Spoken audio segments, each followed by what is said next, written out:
Good morning everyone मु लिपुन आपण लिपुन Odia TV channel को बहुत बहुत स्वागत करुच्ची। तो आज हूँ डिसेम्बर मास 24 तारीख गुरुवार। तो आज सकाल कौन टॉप न्यूजेस रही आपण मो वीडियो रे आपण बताइबी। वीडियोटी शेष पर्यटन देखा सहित समस्त वीडियो गोटे लाइक करूँ। समस्त तले नाली कलर सब्सक्राइब बटन प्रेस करके चैनल को सब्सक्राइब करने सहित पाखे ऑल बेल आइकन को दबाई दिंतु, कारण जहाँ भी लाटेस्ट अपडेट रहा आपण मैंने सर्वप्रथम देखिपारे। तो चलतु आजकार टॉप न्यूजेस कौन रही देखी नवा। तो देखंतु प्रथम अपडेट रही भारतर बायोटेक स्वदेशी टीका कोवैक्सिन द्वितीय पर्याय क्लिनिकल परीक्षणर फलाफल घोषणा करिछि, जहाँकि टीका अति कम 12 मास पर्यंत कोरोना सुरक्षित रखिबारे सक्षम बोली कहुछि। सबुठारु गुरुत्वपूर्ण कथा होछि टीका समस्त बयस वर्ग महिला पुरुषों प्रभावशील बोली प्रमाणित होइछि। 2 नंबर अपडेट रही आउ मात्र 8 दिन पर मुख्य शासन सचिव असी त्रिपाठी चाकरी जीवन समाप्त हो, जहाँकि श्री त्रिपाठी चाकरी अवसर ग्रहण करेंगे। तो एने गतकाली साधारण प्रशासन पक्षर विधिवत विज्ञप्ति प्रकाश पाई। मुख्य शासन सचिव असी त्रिपाठी आसंता डिसेम्बर मास 31 तारीख दिन अवसर नेबे बोली सूचना रही। 3 नंबर अपडेट रही परिहत्या मामलार एसआईटी के आउ एक सुराग मिली। तंटीचिपी हत्या बेले परिनाकरू बाहरी रक्त, पुलिस आगे बयान देला अभियुक्त सरोज। रक्त को नहीं सी एक टावेल पोछि से मानिला, जि रक्त बुझा टावेल एसआईटी की मिलता नहीं सूचना। अधिक तथ्य जि लैब को से टावेल को परीक्षा पठाई दि जाएगी। परिहत्या मामलार एसआईटी को गतकाली पोखरी एक लेगिंग्स मिलता। तेबे लेगिंग्स परीर कि नुहे ता परीक्षा पर जना पड़। तो लेगिंग्स खोजापी पोखरी को सुखाई एसआईटी टीम। एसहित एवं भी तदंत जारी रखी एसआईटी बोली सूचना रही। 4 नंबर अपडेट रही आगामी रथयात्रा देखा पुरी आसवे बॉलीवुड विवादी अभिनेत्री कंगना रनौत। तो एने से निजे ट्वीट जोगे सूचना देते, कहले रथयात्रा देखिए महाप्रभु रूप।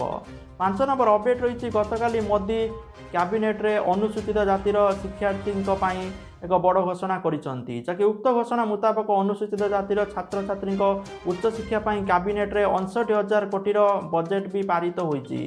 अनुसूचित शिक्षार्थी माने मैट्रिक पास करिबा परे सेमानक उच्च शिक्षा केंद्र सरकार 60% और राज्य सरकार 40% खर्च बहन करिवे बोली सूचना रही। कैबिनेट पर यह सूचना देइचंती केंद्र मंत्री प्रकाश जावड़ेकर बोली सूचना रही। 6 नंबर अपडेट रही भुवनेश्वर ब्रिटेन फेरंता चिन्हट। गत सप्ताह से ब्रिटेन लु फेरी चिन्हट व्यक्ति कोविड परीक्षा करा जाउची, से हॉस्पिटल भर्ती होइचंती। बीएमसी कमिश्नर प्रेमचंद्र चौधरी एने सूचना देइचंती। ताको परिवार लोकंकर मध्य कोविड टेस्ट करा जिवो, कहारी की माने भयभीत हेबार आवश्यकता नाही बोली बीएमसी कमिश्नर कहिचंती। ब्रिटेन ले कोरोनार नुआ स्ट्रेन नहीं एवं सारा विश्व चिंतित हो पड़ा बेले राजधानी ब्रिटेन फेरंता चिन्हट होती बोली सूचना रही। 7 नंबर अपडेट रही पुणी बढ़ला अन्नबंक अड़ुआ। रिपब्लिक भारत टीवी उपरे ब्रिटेन लगाइला 20 लाख टंकार जोरिमाना, कहला अन्नब वितर्क माध्यम सृष्टि करुचंती घृणा। 8 नंबर अपडेट रही आगामी 4 दिन पर्यंत खसब रातिर पारद, जहाँकि बढ़ शीत। आसंता 24 घंटा मध्य राज्यर मयूरभंज, अनुगुल, झारसुगुड़ा, बरगढ़, सुंदरगढ़, ढेंकानाल, कंधमाल, कलाहांडी, कोरापुट, नुआपड़ा, नवरंगपुर जिले में रातिर तापमात्रा जहाँकि बढ़ियो बोली सूचना रही। तो रातिर तापमात्रा कमिजा सहित प्रबल शीत अनुभूत हो। तो से समस्त को सतर्क रही पाणीपाग विभाग तरफ सूचना दी जाएगी। 9 नंबर अपडेट रही गतकाली राति कर्णाटक में नाइट कर्फ्यू लागू होती, जार अवधि जनवरी मास 2 तारीख पर्यंत रही। कोरोना संक्रमणर वृद्धि को नजर रखी सरकार निष्पत्ति नहीं। राति 10 सकाळ 6टा पर्यंत सारा राज्य में लागू हो, जहाँकि ब्रिटेन में कोरोना संक्रमण वृद्धि पाई। तेणु सेठू आसुवा लोक मैंने एवं देश में शीतर लहरी को देखी एने निष्पत्ति नि कर्णाटक स्वास्थ्य मंत्री डॉक्टर के सुधाकर बुधवार दिन कहते। सहित आगू ख्रीष्टमास अच्छी, नुआ वर्ष अच्छी, तेणु लोकंर गहली हम भिड़ हम। तो से नाइट कर्फ्यू जारी करा जाइछि। 10 नंबर अपडेट रही भारतीय रिजर्व बैंक जैसे आरबीआई जैसे इंस्टांट लोन बा सहज लोन एप्लिकेशन जो बहुत सारा अच्छी, तो ताकू नहीं कि लोक मानू सतर्क कराई। तो आपण मैंने देख पारे बहुत सारा एप्लिकेशन आपको मिलूब जोटा आपको लोन इंस्टांटली मिल जाऊँ से एप्लिकेशन। तो ताठू दूरे रही आरबीआई लोक मानू सतर्क कराई, कारण आरबीआई अनुसार क्षुद्र व्यवसायी ଓ ଅସୁବିଧାରେ ପଡ଼ିଥିବା ଲୋକେ ଏପରି ଡିଜିଟାଲ ପ୍ଲାଟଫର୍ମରୁ ସହଜରେ ଋଣ ନେଇ ଅସୁବିଧାରେ ପଡ଼ୁଥିବାର ଅନେକ ଅଭିଯୋଗ ମିଳିଛି। କାରଣ ଋଣ ତ ଆପଣମାନେ ନେଇ ଆସନ୍ତି କିନ୍ତୁ ଆପଣଙ୍କୁ ସେଠି ଅଧିକା ସୁଧ ଦେବା ପାଇଁ ପଡ଼ିଥାଏ। ଯଦି ଆପଣମାନେ ସୁଧ ନ ଦିଅନ୍ତି ତାହେଲେ ଆପଣଙ୍କୁ ଜୋର ଜବରଦସ୍ତି ପ୍ରେସର ପଡ଼ିଥାଏ। ତେଣୁ ସେହି ଆପ୍ଲିକେସନ୍ ଠାରୁ ସବୁ ଦୂରେଇ ରହିବା ପାଇଁ RBI ସୂଚନା ଦେଇଛି। 11 ନମ୍ବର ଅପଡେଟ୍ ରହିଛି ପ୍ରଧାନମନ୍ତ୍ରୀ ମୋଦିଙ୍କୁ ରକ୍ତଭିଜା ଚିଠି। କୃଷକ ନେତା ହାତ କାଟି ଲେଖିଛନ୍ତି ଜିଦ୍ ଛାଡ଼, କୃଷି ଆଇନ ପ୍ରତ୍ୟାହାର କର ବୋଲି ସୂଚନା ରହିଛି। 12 ନମ୍ବର ଅପଡେଟ୍ ରହିଛି ସୁନା ଦରକୁ ନେଇକି ସୁନା ଦର ବଢ଼ିଥିବା ଲକ୍ଷ୍ୟ କରାଯାଇଛି। ତ ଯାହାକି ଓଡ଼ିଶା ଭୁବନେଶ୍ୱରରେ 22 କ୍ୟାରେଟ୍ ସୁନା ଦର 10 ଗ୍ରାମ ପ୍ରତି 46,600 ଟଙ୍କା ଥିବାବେଳେ 24 କ୍ୟାରେଟ୍ ସୁନା ଦର 10 ଗ୍ରାମ ପ୍ରତି 50,830 ଟଙ୍କା ଥିବା ଲକ୍ଷ୍ୟ କରାଯାଇଛି। 13 ନମ୍ବର ଅପଡେଟ୍ ରହିଛି ଆବାସ ଯୋଜନାକୁ ନେଇ ନବୀନ ସରକାରକୁ ଘେରିଛି ବିଜେପି। ସାମ୍ବାଦିକ ସମ୍ମିଳନୀରେ ମୁଖ୍ୟମନ୍ତ୍ରୀ କେନ୍ଦ୍ରକୁ ଦେଇଥିବା ଆବାସ ଯୋଜନା ସମ୍ପର୍କିତ ଚିଠିକୁ ଚିରି ଦେଇଥିଲେ ବିଜେପି ନେତା।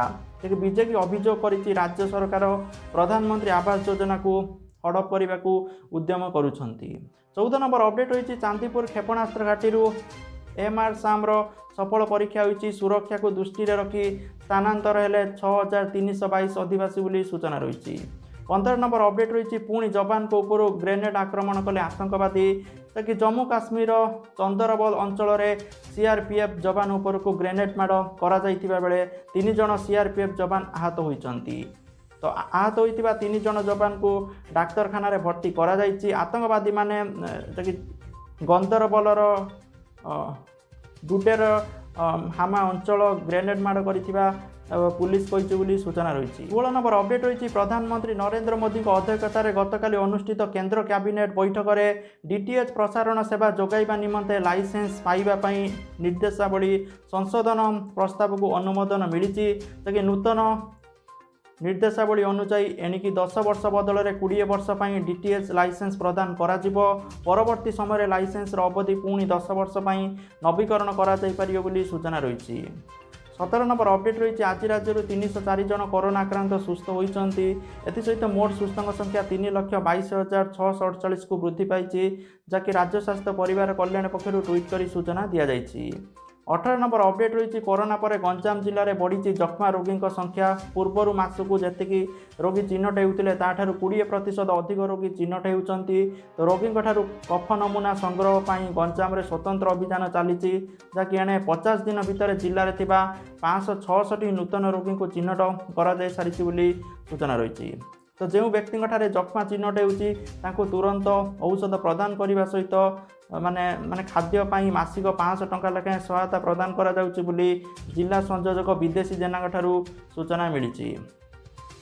19 ନମ୍ବର ଅପଡେଟ୍ ରହିଛି ନୂଆ କୃଷି ଆଇନକୁ ବିରୋଧ କରି ଚାଲିଥିବା କୃଷକ ଆନ୍ଦୋଳନ ଭିତରେ ମୋଦି ସରକାର ଏକ ବଡ଼ ଘୋଷଣା କରିଛନ୍ତି। ସରକାର 9 କୋଟି କୃଷକଙ୍କ ଖାତାରେ 18,000 କୋଟି ଟଙ୍କା ଜମା କରିବେ, ଯାହାକି ଘୋଷଣା ସୂଚନା କୃଷିମନ୍ତ୍ରୀ ନରେନ୍ଦ୍ର ସିଂ ତୋମାର ଦେଇଛନ୍ତି। ସେ କହିଛନ୍ତି ଏଥିରୁ ଆମକୁ ବିଶ୍ୱାସ ଅଛି କି ଏବେ କୃଷକ ଆନ୍ଦୋଳନରେ ପୂର୍ଣ୍ଣଚ୍ଛେଦ ପଡ଼ିବ। କୃଷିମନ୍ତ୍ରୀ ନରେନ୍ଦ୍ର ସିଂ ତୋମାର ଆହୁରି କହିଛନ୍ତି ଯେ ଡିସେମ୍ବର ମାସ 25 ତାରିଖରେ ପୂର୍ବତନ ପ୍ରଧାନମନ୍ତ୍ରୀ ଅଟଳ ବିହାରୀ ବାଜପେୟୀଙ୍କ ଜନ୍ମଦିନରେ ଭାରତ ସରକାର ସୁଶାସନ ଦିବସ ପାଳନ କରିବେ। ସେହିଦିନ 9 କୋଟି କୃଷକଙ୍କ ଆକାଉଣ୍ଟକୁ 2 ଘଣ୍ଟା ଭିତରେ 18,000 କୋଟି ଟଙ୍କା ट्रांसफर हम बोली सूचना रही जहाँकि पीएम किसान योजना यही पैसा ट्रांसफर हम बोली सूचना रही। तो जहाँकि आज top news thank you for watching this video. जय जगन्नाथ, जय हिंद, वंदे मातरम।